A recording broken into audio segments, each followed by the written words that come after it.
Mais ceux qui menacent en permanence de fuir, de partir, je veux dire... Enfoiré, non pardon. Oui, il faut des mesures contraignantes. Pourquoi pas une privation des droits civiques? C'est sorti tout seul. Les riches doivent passer à la caisse, leur argent nous appartient, il faut taxer leur réussite pour financer notre échec et autres trucs façon Ceausescu. Eh bien oui, c'est au tour de François Ruffin qui dit qu'il veut arrêter les méchants riches à la douane, dans l'avion, il veut supprimer leurs droits physiques, il veut les emprisonner, il veut les torturer, il veut je sais pas quoi faire. Bref, les riches sont méchants. Pourquoi? Parce qu'ils font de l'argent, tout or que tu détiens est un péché qui te retient et François Ruffin est ici pour te délivrer de tous tes péchés. Mais t'inquiète pas que cet or, il va le mettre dans sa poche à lui. Alors allons-y les amis. Petit storytelling du bolchevique François Ruffin. Qu'est-ce qu'il vous dit? Comment est-ce qu'il vous le dit? Et comme à l'accoutumée, comment vos gelées vous font passer des vessies pour des lanternes, l'enfer pour le paradis? On voit ça ensemble tout de suite.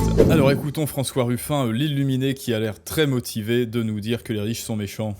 C'est extrêmement marginal aujourd'hui ceux qui partiraient. Ça veut dire 99,997% des Français les plus riches qui resteraient dans notre pays. Ça, c'est la première chose. Ensuite, simplement, est-ce que vous... Mais alors, quelles preuves? Quelles sont les preuves pour qu'ils puissent dire que non, les riches, moi je suis riche, j'ai plus de 100 millions de patrimoine, et oui, je vais rester en France, aucun souci, je vais me faire taxer au bout de 25 ans la moitié de mon capital par l'État français, aucun problème, mais de quel droit? Par quelle preuve empirique est-ce qu'il ose dire ça? François Ruffin, un petit peu comme tous les communistes et un petit peu comme tous les idiots, en fait, par définition, il est en train de confondre ses désirs, il est en train de confondre ses rêves humides avec le réel. Vous trouvez normal qu'il y ait cette menace qui soit en permanence brandie? Que, oui, à peine François Mitterrand arrive à l'Élysée, qu'on a Bernard Arnault qui fuit à l'époque aux États-Unis. On a François Hollande. Alors là, super. Inversement rhétorique, en fait, c'est Bernard Arnault qui menace et qui est un gros méchant et qui a menacé Mitterrand de partir et qui est factuellement parti. Non, ça n'est pas du tout l'État, ce n'est pas du tout Zuckman et autres Ruffin qui menacent les riches de leur prendre tout leur argent pour le mettre nulle part ailleurs que dans leur poche, bien évidemment, parce que eux, pour prendre l'argent là où il faut, ils savent y faire, vous inquiétez pas. Non, c'est LVMH, c'est Bernard Arnault qui est une menace et qui est en train de menacer l'État de partir. Et là, à son corps défendant, il est bel et bien en train d'avouer que LVMH, Bernard Arnault, ça a de la valeur. C'est exactement comme je vous le dis. Un bolchevique, un communiste, un gauchiste, c'est le curé qui va aux putes. Il vous fait son petit prêche sur le méchant argent juste avant de sortir la corbeille d'offrande. Hollande qui revient et qui propose de relever l'impôt. Pardon pour les petites insultes, évidemment, le curé qui va au bordel, le curé qui va au Artemis Club. Sur les Mais patrimoines. faut-il les en empêcher? Thomas Piketty hier dit mais on peut geler leurs avoirs et les arrêter à l'aéroport. Mais je suis tout à fait favorable à ce qu'il y ait des mesures contraignantes qui soient mises sur ceux qui finalement choisissent de ne pas appartenir à la patrie. Voilà, Rizitas vient à mon aide, encore une fois, à chaque fois qu'on écoute des gros gauchelars, ceux qui décident de ne pas... Ceux qui finalement choisissent de ne pas appartenir à la patrie. Ceux qui décident de ne pas appartenir à la patrie, voilà, je suis le PDG de Mistral, je suis le PDG de LVMH, Bernard Arnault, et j'ai donné ma sueur, mon sang pour créer des super entreprises qui ont un rayonnement international, et non, je n'ai absolument rien fait pour ma patrie. Normalement, avec toute cette valeur, il devrait être exonéré d'impôts. Ah bah oui, je suis désolé, il devrait être exonéré d'impôts à vie justement pour les encourager à se développer, à apporter encore plus de valeur à l'international et en France, bien sûr. Et lui, petit chantage moral, alors là tout d'un coup, le patriotisme, le nationalisme, je suis fier d'être français, là tout d'un coup c'est plus facho. Tiens ça alors, quand il s'agit de faire du chantage moral aux riches, reste espèce de méchant riche si tu es un patriote, là tout d'un coup ça ne pose plus aucun problème, vous avez remarqué. Vous savez... Mais ça veut dire quoi des contraintes? Ça veut dire quoi? Ça veut dire les empêcher de quitter le pays? Je vais vous le dire. Normalement... Vous leur piquez leur passeport ou c'est quoi? C'est le préambule de notre Constitution. Voilà, il bégaye. Oui, qu'est-ce que tu vas faire concrètement avec la petite faucille et le marteau? Tu vas les mettre dans les goulags, c'est ça? Tu vas mettre Bernard Arnault dans les goulags et tu vas lui prendre toutes les actions LVMH? Qu'est-ce que tu vas faire concrètement? Qui dit que l'impôt doit être payé en raison de nos facultés. C'est-à-dire que les facultés les plus riches sont... Eh ben, là, on est dans l'inversement proportionnel. Je vous le redis, les milliardaires de notre pays payent 2 fois moins d'impôts en proportion que leurs secrétaires ou que les infirmières. Je vous repose la question. Non mais là pareil, inversion rhétorique, oui, effectivement, tout le monde devrait payer des impôts à la mesure de ses moyens. Et d'ailleurs, c'est trop une vérité en France, si bien qu'on vous décourage de devenir riche, on vous décourage d'entreprendre, on vous décourage de réussir. Et franchement, très franchement, je ne comprends pas, de manière très concrète, pourquoi est-ce que Bernard Arnault est encore en France? Pourquoi est-ce que le PDG de Mistral est encore en France? Pourquoi est-ce que Deezer est encore en France? Pourquoi est-ce que toutes ces boîtes françaises sont encore en France? Moi, je me serais cassé depuis longtemps. Et oui, la solution Ruffin, voilà, je te la donne en 1000 parce que moi, je suis sympa quelque part et je sais que tu as de très grosses lacunes en économie. Si tu veux réellement que tous les citoyens payent en fonction de leurs moyens, eh bien, ça devrait être 10% pour tout le monde. Voilà, pas plus, pas moins. Ça fera l'affaire pour les infrastructures, les autoroutes, la justice, la police, les gendarmes et les 2-3 bricoles qui restent dans un état minarchique que devrait être la France. 10% pour tout le monde. Et oui, Ruffin, autre plot twist, autre petite révélation, 10% d'un patrimoine de 100 millions, ça n'est pas 10% de 1000 € par mois. Et que tu sois technicien, que tu sois ouvrier, que tu sois cadre ou que tu sois Bernard Arnault, 10% ça ne sera pas la même chose. Et en plus, comme cela sera toujours la même flat tax pour tout le monde, eh bien cela ne découragera personne de vouloir aller vers le haut, de vouloir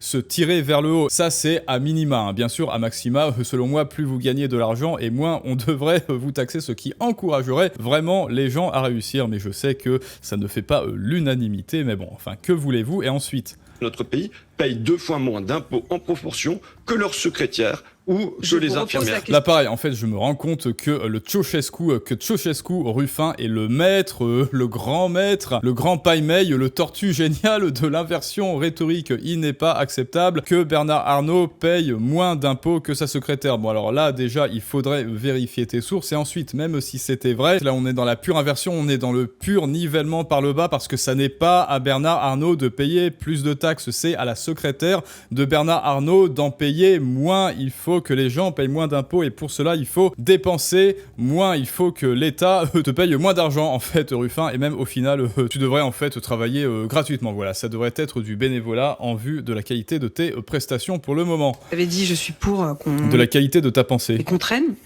Comment? Les États-Unis, qu'est-ce qu'ils font? Même quand on quitte le pays, on continue à être imposé aux États-Unis. Et ça pendant toute la vie. Donc on peut continuer à imposer. Et d'autre part... Comparer, voilà, hop, Risitas vient à mon aide, j'en ai marre, je vais rigoler. Comme lui, arrêtez cette comparaison fallacieuse avec les États-Unis. Les États-Unis ont les moyens de leurs ambitions, ils ont les moyens de parcourir le monde entier pour vous ramener par la peau des fesses. Et surtout, l'oncle Sam taxe infiniment moins les entrepreneurs, les chefs d'entreprise que la France. Ils ont une dépense publique sur PIB qui est 2 fois moindre, Ruffin. Et surtout, la France n'a pas les moyens de ses ambitions. Ruffin, tu n'as pas les moyens de tes ambitions. La France n'a pas les moyens de créer une taxe universelle, alors ça suffit de se prendre pour l'oncle Sam. Est-ce que tu veux que je te sorte? Allez, voilà, ça c'est pour moi, Fifi, c'est cadeau. Regarde, États-Unis, dépenses publiques en pourcent du PIB, 37%. La France, presque 60% de dépenses publiques du PIB. À cause de toi, Ruffin. Enfin non, pas que à cause de toi, à cause de l'archer, à cause des retraites géantes, à cause des retraites tout aussi géantes des ministres, à cause des perruques de Brigitte et à cause de 90% de ce que vous nous enfilez sur notre super brut. Et regarde, dans l'URSS, c'est-à-dire ton mode de pensée, dans l'URSS, c'était juste 50% en dépenses publiques. La France, c'est même au-dessus du régime de Ceausescu, c'est même au-dessus de la Pologne communiste, c'est au-dessus de la Roumanie communiste, c'est au-dessus de tout. En fait, les taxes en France, elles sont transcendantales. On n'a jamais vu ça. Elles sont cosmiques, elles sont galactiques. Personne n'a jamais vu de telles dépenses publiques sur PIB. Alors je crois que notre ami Ruffin, les amis, ne sait même pas de quoi est-ce qu'il parle. Donc alors allez, dis-nous ce que tu veux faire aux méchants riches. Ces gens, mais qui sont peu nombreux en vérité, hein. La masse des patrons, eh bien, ils se disent, je vais contribuer à l'école et à l'hôpital et à l'intérêt national. Mais ceux qui menacent en permanence de fuir de partir. Encore, c'est Bernard Arnault qui menace. Bernard Arnault est une menace. Hein. Regardez bien le champ lexical de la menace. Ça n'est pas du tout lui qui menace, parce que lui, il est légitime, oui. Il est dans le camp du bien, du bon, du juste. C'est un petit poney complètement inoffensif, et donc sa menace de taxer les riches est légitime. Et pourtant, elle est réelle. Hein. Il menace, lui et Zuckman et autres pique-tout, il menace de taxer les riches. Mais non, pas du tout. Ça n'est pas le terme qu'il faut utiliser. Il faut utiliser forcer à la solidarité. Il faut forcer au patriotisme. Là, tout d'un coup, le patriotisme, c'est quelque chose de absolument ok. Mais en revanche, Bernard Arnault et le DG de Mistral, eux, ce sont des menaces, parce qu'ils vont partir et on a besoin de leur argent, parce que sinon, on va tous finir, nous, les hauts fonctionnaires et les politiciens, complètement SDF, parce que nous, on n'apporte aucune valeur. Je veux dire... Enfoiré, non, pardon. Oui, il faut des mesures contraignantes. Pourquoi pas une privation des droits civiques ? C'est sorti tout seul. On est là dans le choix qu'ils font de ne pas appartenir à la communauté. Encore une fois, affirmation complètement malhonnête, complètement wishful thinking, hein, un desiderata, un rêve humide qu'il confond avec le réel. Bon, alors déjà, François Ruffin, tiens-toi droit, si tu t'arrondis, t'auras l'air d'une arche. Ensuite, encore une fois, il s'imagine savoir mieux les choix que font les riches, que les riches eux-mêmes, soi-disant, ils choisissent de ne pas appartenir à la patrie. Alors, s'ils avaient choisi de ne pas appartenir à la patrie, ils n'auraient jamais fondé des entreprises en France. Bernard Arnault n'aurait jamais embauché, ne serait jamais en train d'embaucher des milliers et des milliers de salariés. C'est le premier embaucheur, c'est le premier grand patron de la France, Bernard Arnault. Est-ce que ça n'est pas déjà choisir d'appartenir à la patrie? Et toi, qu'est-ce que tu fais, Ruffin? Qu'est-ce que tu fais pour la patrie? Plutôt que de sempiternellement exhiber ton gauchisme exacerbé et de coller des cibles sur tous les riches, que de coller le flingue de la piété morale et du chantage de vertu sur leur tempe, qu'est-ce que toi, au juste, est-ce que toi tu donnes l'exemple? Qu'est-ce que toi tu as apporté à la patrie depuis que tu es né, en fait? Qu'est-ce que tu fais, Ruffin, à part dire des conneries à la télé sur BFM TV pour apporter une réelle valeur à la patrie, comme tu dis, tel Bernard Arnault, comme Bernard Arnault, Mistral et Deezer le font? Excellente idée.